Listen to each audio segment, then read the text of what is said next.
Hey guys, Priyanka from Woodlands Eco Realty. So last night I was at a dinner party and question came up of buying a home and not buying a home. Somebody who was very passionate about Gary Vaynerchuk said like, ho ho ho, everybody stop, because Gary says you should not buy a home. Well guys, Gary never said that. So recently when he mentioned that, it has been taken out of context, but he was saying if you're an entrepreneur who wants to start a business and choices that $20, $30, $50,000 that you have, you can put it in your personal home or buying a home versus putting in a business. It's better to put in a business, and you should not buy a home until your business is settled and your business is growing, and then you can afford to buy another home. Your home does not make money, but your business does, right?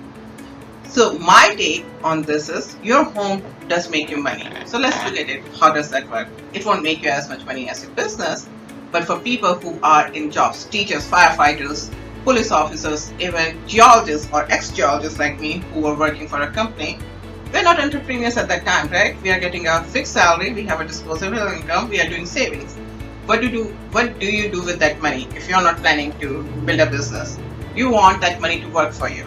So when you buy a house, you put certain amount down and then you get a loan, which is called leveraging. So you start paying a mortgage once you move into your house. That mortgage, most of it is tax deductible.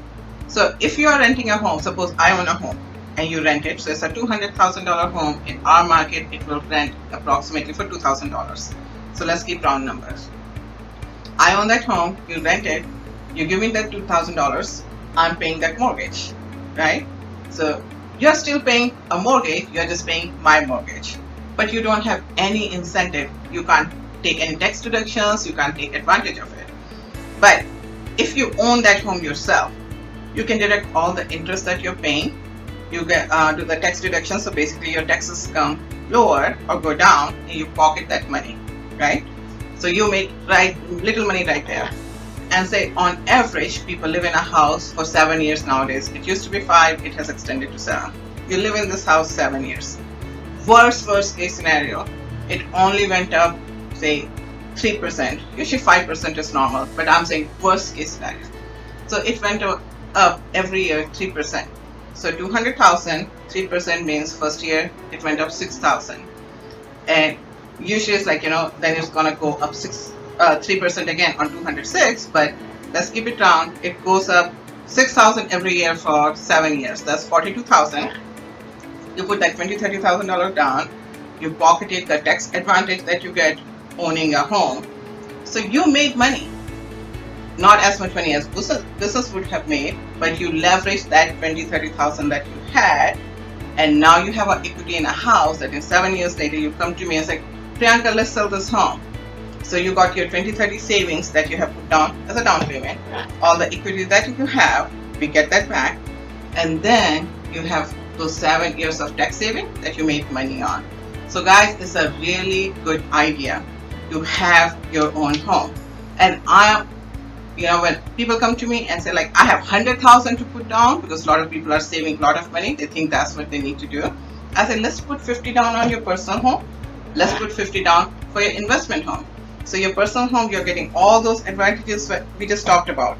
But on your investment home, that 50,000 that you put down and bought another home for 200,000, and now you're renting it out, somebody's paying that 2,000 mortgage every month for 30 years. If you don't do anything else with that house in your life, in 30 years, if it only went 6,000 per month, or let's say 5,000 per month, we are even making it worse, right?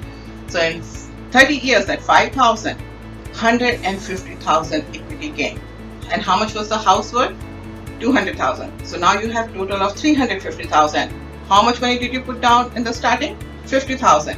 You leverage that 50,000. Your $50,000 made $300,000 for you, and you can retire. So I think every American should buy a personal home and at least one investment property that somebody else pays off through the years. And yes, you will have expenses like roof change and equipment change, and some other things are going to come up. Say you put another $50,000 in that house. So say you had $100,000 in that house that you sold for $350,000 at end of 30 years, right? $250,000 free and clear that you made, that you can retire on. So if you have any questions about buying a home, buying an investment property, I'm always here. Give me a call, make an appointment, let's sit down, figure it out for you. Priyanka Johri from Woodlands Eco Realty. Talk to you next time.